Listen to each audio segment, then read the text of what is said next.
Bonjour, c'est avec un réel plaisir que je vous retrouve. Aujourd'hui, nous allons parler de la dépression. Et pour parler de cette maladie que beaucoup de Congolais ne connaissent pas, sinon ne savent pas reconnaître, lorsqu'ils sont dans cet état-là, lorsqu'ils souffrent de dépression, eh bien, nous avons sur ce plateau le professeur Alain Mwanga, neuropsychiatre. Il est le chef de service psychiatrie au CHU de Brazzaville. Bonjour, professeur. Bonjour, madame. La dépression. Beaucoup en souffrent sans savoir de quoi il s'agit. C'est quoi exactement la dépression? Je vous remercie, madame Yolène Nyot, de me donner cette opportunité de parler de la dépression, qui est une affection mentale. C'est une affection mentale très fréquente qui touche près de 300 millions de personnes dans le monde. Elle est caractérisée par la survenue d'une tristesse inexpliquée qui dure depuis plus de 2 semaines. Elle est également caractérisée par le fait que la personne ne ressent plus de plaisir à exécuter les activités habituelles. Il n'y a plus de sensation de plaisir. Et elle s'accompagne également de signes physiques qui sont inexpliqués. Cela peut aller à toutes les sortes de douleurs, douleurs à la tête, ce que nous appelons les céphalées, douleurs à la poitrine, douleurs abdominales, une sensation de fatigue, des troubles du sommeil. Et c'est cet ensemble de signes qui modifie le comportement du sujet que nous appelons dépression. Qu'est-ce qui provoque la dépression? La dépression est une affection mentale dont les causes sont multifactorielles. Il peut s'agir de causes psychosociales. Tous les événements de la vie qui ont une portée négative peuvent conduire à une dépression. Je veux donner comme exemple le deuil, toutes les situations de deuil, les situations de perte d'emploi, les situations de difficultés économiques peuvent conduire à une dépression. Il peut s'agir de causes psychologiques également. Un sentiment de stress, d'inconfort psychologique peut conduire à la dépression.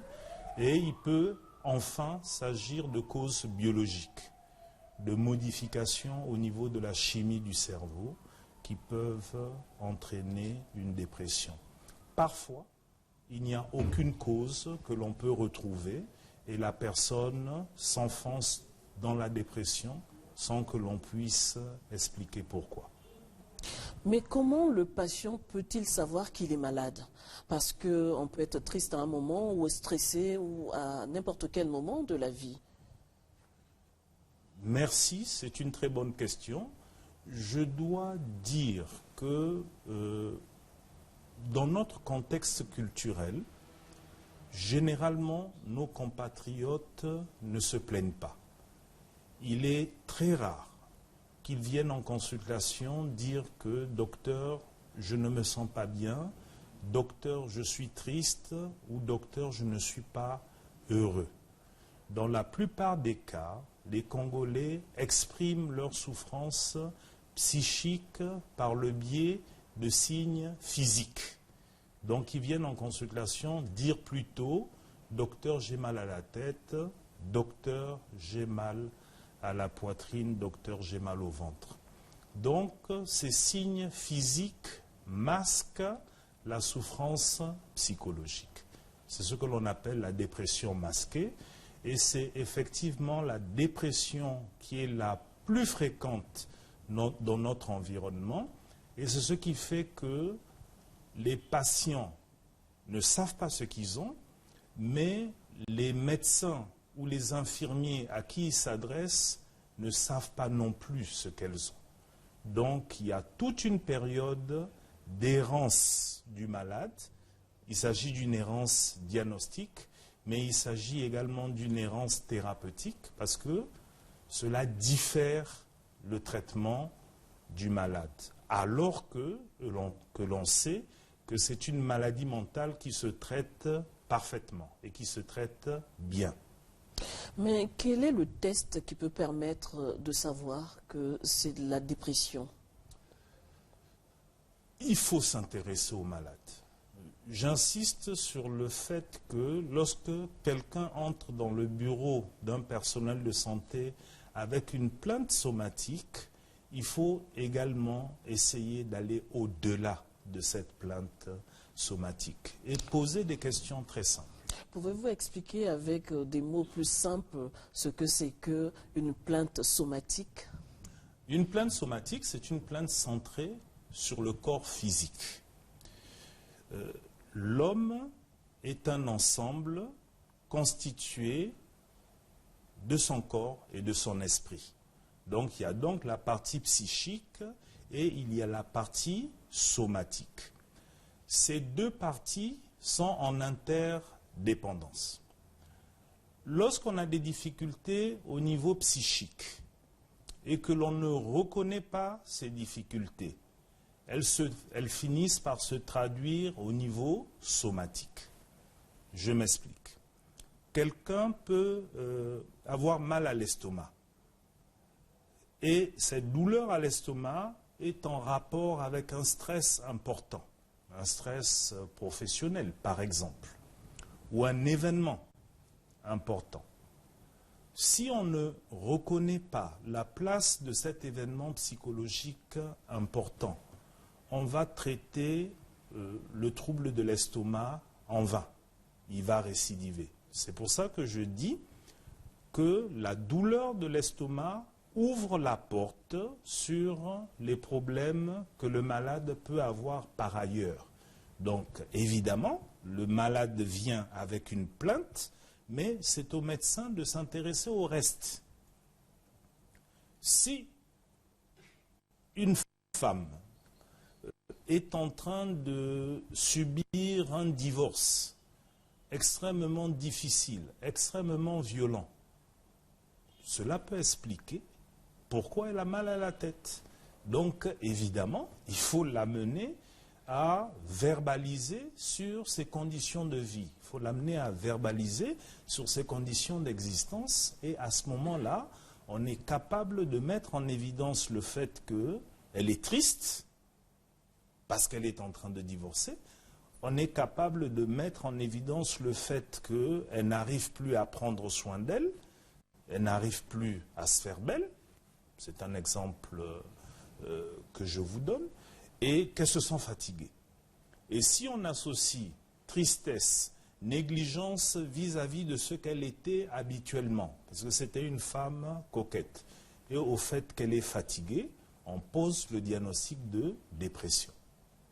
Et lorsqu'on la traite, elle va retrouver de l'allant dans sa vie. Le plaisir va revenir et elle va même être en mesure de faire face au stress qu'elle a au niveau de toutes les responsabilités qu'elle a dans sa vie. Mais est-ce qu'on peut guérir de la dépression? Parfaitement, c'est une maladie curable.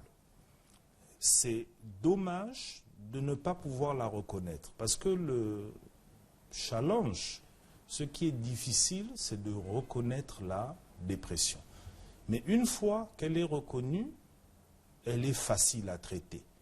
Il existe des traitements qui sont efficaces, qui sont disponibles et que l'on peut mettre en place rapidement et qui entraînent la guérison. Moi, j'ai déjà eu des patients qui sont venus en consultation après 2 ans d'errance. C'est-à-dire que pendant 2 ans, on prescrit des traitements divers, on les soigne pour paludisme, on les soigne pour fièvre typhoïde, ils prennent toutes sortes de médicaments alors que le problème n'est pas là. Le problème est parfois au niveau mental. Alors, il y a un élément important qu'il faut souligner, c'est lorsqu'il s'agit d'une maladie mentale, généralement, les examens, tous les examens que l'on peut faire sont normaux. On fait une radio de la tête, elle est normale. On fait des bilans sanguins, ces bilans sont normaux. Mais ce n'est pas parce que les bilans sont normaux que le malade n'a rien. Il faut tout simplement changer, pour employer cette formule, son fusil d'épaule. C'est-à-dire que si ce n'est pas un problème physique, peut-être s'agit-il d'un problème psychique. Si ce n'est pas une maladie physique, cela peut être une maladie mentale. La définition de la santé stipule d'ailleurs que la santé est un état de complet bien-être physique, mental et social, et non pas seulement l'absence de maladie ou d'infirmité. Ce qui veut dire que la définition de la santé, c'est un triptyque. C'est la santé physique, c'est la santé mentale et c'est la santé sociale. Et l'ensemble est interdépendant. Les maladies physiques peuvent conduire à la dépression. L'exemple, une personne vivant avec le VIH, avec le choc émotionnel que représente cette maladie, cela peut conduire à la dépression. Les maladies cardiovasculaires peuvent conduire à la dépression et vice-versa. La dépression peut également conduire aux maladies cardiovasculaires. Le diabète peut conduire à la dépression, comme la dépression peut également être un cofacteur du diabète. La dépression peut conduire à abuser des toxiques, des substances psychoactives, le tabac, l'alcool et les drogues, particulièrement les drogues illégales. Et l'inverse peut se voir également. C'est pour dire qu'il existe un lien étroit entre maladie physique et maladie mentale. Cette reconnaissance-là permet de prendre en charge l'individu et de le traiter le plus efficacement possible. Il ne faut pas avoir peur du diagnostic de dépression. Il s'agit d'une affection tout à fait banale. Les symptômes, je vous en ai parlé, ce sont des symptômes particulièrement courants qui sont non spécifiques, mais il faut absolument la soigner parce qu'elle est responsable d'une souffrance importante. C'est la première cause d'incapacité dans le monde.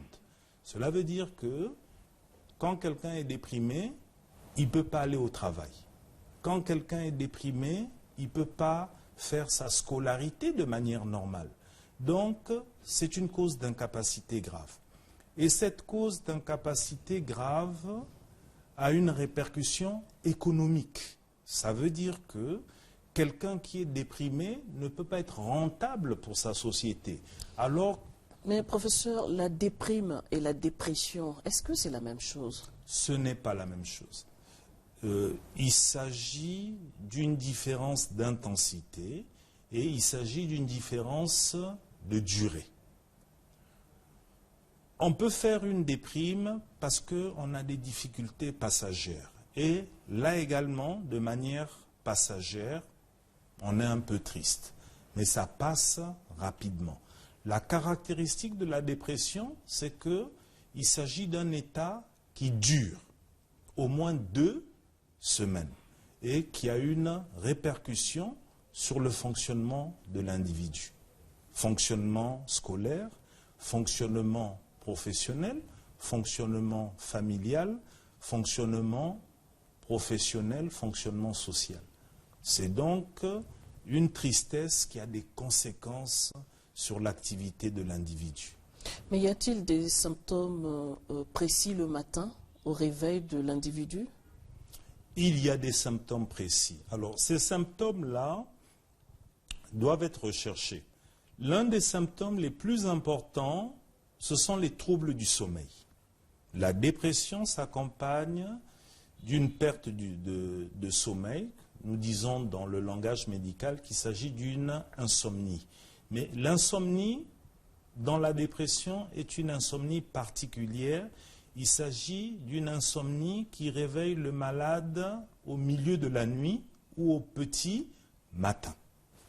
Donc vers 2 heures, 3 heures, 4 heures du matin, alors qu'habituellement la personne se réveillait à 6 heures du matin pour aller au travail. À ce moment-là, elle se réveille à 4 heures du matin. Et lorsqu'on ne dort pas, ça pose un problème. On peut avoir des idées normales, comme les idées peuvent être tristes. À ce moment, lorsqu'on a des idées tristes, ça doit attirer notre attention. En outre, le sommeil normal est un sommeil reposant. En d'autres termes, lorsqu'on se réveille le matin, on doit être en forme, prêt à affronter la nouvelle journée. Lorsqu'on est déprimé, on se réveille fatigué. Donc, on a une fatigue matinale et on traîne au lit. On traîne. On n'arrive pas à sortir du lit. On est beaucoup plus lent pour faire sa toilette, pour se laver, pour s'habiller que d'habitude. Cela veut dire que l'on part de la maison en retard et qu'on arrive au travail également en retard. On ne fait pas exprès. Ce sont les premiers signes de la maladie. Donc, qui s'accompagne d'une fatigue. Et c'est une fatigue qui ne cède pas au repos. C'est ça la caractéristique des fatigues psychiques. On a beau se reposer, ça ne cède pas. C'est une fatigue qui continue. Alors, lorsqu'on arrive au travail, là également, j'essaie de vous brosser le tableau, on affronte le regard réprobateur des collègues. Pourquoi cette personne arrive en retard? Alors ça peut faire naître un sentiment de culpabilité ou un sentiment d'incapacité qui est un sentiment qui fait partie des symptômes de la dépression. Et ainsi de suite. Là, ce sont les petits signes qui sont les signes annonciateurs dès le début. L'un des signes particulièrement évocateurs, ce sont les troubles de l'appétit. On n'a plus envie de manger ou on n'a plus le plaisir de participer au repas. Ça, c'est, en langage médical, l'anorexie. Mais le contraire peut se voir, c'est-à-dire que l'exagération de l'appétit, ce qu'on appelle en langage médical la boulimie. Ces symptômes-là, qui sont des symptômes particulièrement courants, peuvent être des signes annonciateurs de dépression. Un autre signe qu'il est important à rapporter, c'est l'amaigrissement. On perd du poids lorsqu'on ne va pas bien. Lorsqu'on ne se sent pas bien dans sa tête, on n'a pas envie de manger et finalement, on perd du poids. Mais il s'agit d'un amaigrissement qui n'a pas une cause physique, mais qui a une cause psychologique. Et effectivement, l'entourage s'en rend compte. Ah, mais qu'est-ce qui ne va pas? Tu n'as pas bonne mine. Tu as l'air triste, tu as l'air fatigué. On dirait que tu as perdu du poids. Ou alors tu ne rayonnes pas. Ce sent, l'entourage sent qu'il y a quelque chose. En réalité, comme si l'individu était, entre guillemets, éteint. Ne brille plus comme avant. L'un des symptômes qui peut être évocateur, ce sont les troubles de la sexualité. Donc la baisse de la libido et la frigidité chez les femmes, la baisse de la libido et l'impuissance chez les hommes. C'est aussi un signe de dépression. Dans la grande majorité des cas, dans 90% des cas à peu près, les troubles de la sexualité sont d'origine psychique, ce n'est pas d'origine physique. Donc, il faut être en mesure de s'interroger. Est-ce que je vais bien? Est-ce que je vais tout à fait bien? Et c'est le message que je peux lancer. Quand il y a une modification du ressenti, quand vous ne vous sentez pas comme d'habitude, il peut être important de consulter. J'allais oublier des signes qui sont extrêmement importants chez les compatriotes et qui sont un motif fréquent de consultation, c'est les troubles de la mémoire, les troubles de l'attention et les troubles de la concentration. Ça veut dire que c'est quelqu'un qui a des difficultés à se remémorer, à se rappeler. Et pour ça, le Congolais consulte. Bien, docteur, j'ai des troubles de la mémoire, j'ai des troubles de l'attention, j'ai des troubles de la concentration. C'est le cas des élèves, c'est le cas des étudiants, mais c'est également le cas des adultes. Parfois, il faut rechercher les autres signes de la série dont je vous ai parlé, c'est-à-dire, est-ce que ces troubles de la mémoire s'accompagnent de troubles du sommeil, de fatigue inexpliquée, de sentiments de culpabilité ou d'incapacité? Si ça s'accompagne de ce cortège de signes-là, ces troubles de la concentration sont certainement un symptôme de dépression. Et dans ces conditions, quand on soigne la dépression, l'ensemble de ces signes disparaît. Mais vraiment, l'ensemble, c'est quelque chose d'extraordinaire, puisque la dépression s'accompagne d'une incapacité fonctionnelle. En d'autres termes, lorsque l'on soigne, la personne retrouve son fonctionnement antérieur, son fonctionnement normal. C'est ce qui fait qu'il faut soigner les gens qui présentent des problèmes de dépression. Mais professeur, à quelle porte faut-il frapper lorsque l'on se sent mal dans sa tête, dans son corps? On ne peut pas expliquer exactement ce que l'on a. À quelle porte faut-il frapper? Bon, je dois dire que le travail que nous sommes en train de faire actuellement s'oriente vers plusieurs cibles. Premièrement, la population elle-même, la communauté elle-même. La communauté, lorsqu'elle sait que les différents symptômes dont nous venons de parler peuvent être des symptômes de dépression, choisit à quelle porte elle va frapper. Elle choisit. Donc elle peut aller directement vers le personnel médical.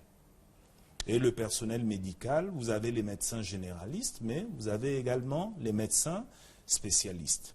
Mais le discours s'adresse également au personnel de santé, qui parfois ne reconnaît pas la dépression chez la personne qui vient consulter. Donc, nous les invitons également à être beaucoup plus attentifs. En consultation de médecine générale, il y a 20 à 3% des individus qui présentent un problème de santé mentale. Et parmi ces problèmes de santé mentale, principalement la dépression ou l'anxiété. Donc, quand le médecin généraliste est attentif, il peut redresser le diagnostic et administrer le traitement pour la dépression. J'ai parlé de l'individu, j'ai parlé du personnel de santé, mais la communauté au sens large.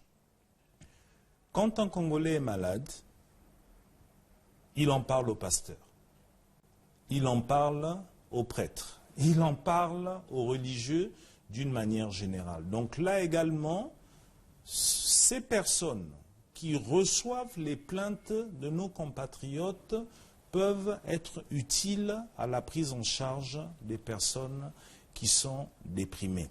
Le traitement n'est pas forcément médicamenteux. Le traitement de la dépression, ce n'est pas seulement les médicaments. Parfois, pour les dépressions légères, le fait d'en parler, le fait que la souffrance soit reconnue, ça peut permettre de guérir la personne.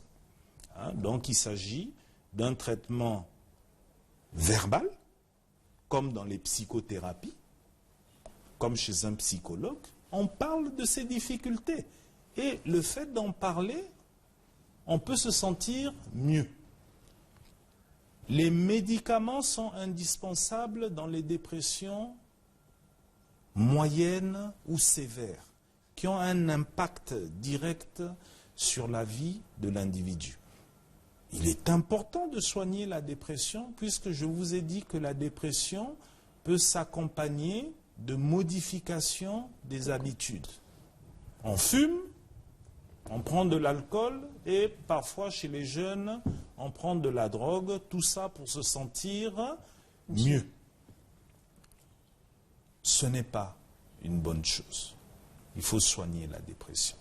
Il faut soigner la dépression, pourquoi? Parce que la complication essentielle de la dépression, sa complication principale, c'est le suicide. Dans le monde, il y a près de 1 million de personnes qui se suicident chaque année.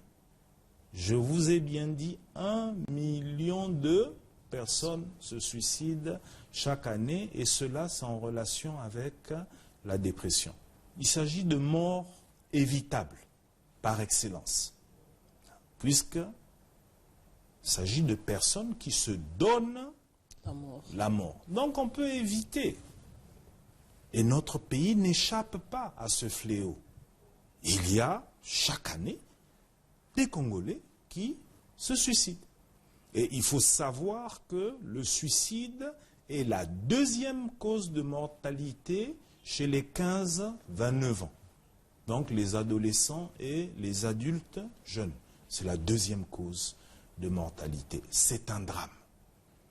C'est un drame. Pour un pays comme le nôtre, qui a vraiment besoin de toutes ses ressources humaines, perdre des gens par suicide, c'est intolérable. C'est pour cela qu'il est important de dépister, de reconnaître et de prendre en charge la dépression. C'est d'ailleurs la priorité de l'Organisation mondiale de la santé. 2017, pour l'Organisation mondiale de la santé, c'est l'année de la dépression, dont le thème était « Dépression, parlons-en ». C'est pour vous dire qu'il s'agit d'une affection de santé publique, et le fait que vous puissiez communiquer sur le sujet est particulièrement important. Merci beaucoup, professeur. Je vous remercie, madame. C'est la fin de cette émission. Vous venez de suivre le professeur Alain Mwanga, neuropsychiatre et chef de service de psychiatrie au CHU de Brazzaville. Merci pour votre attention.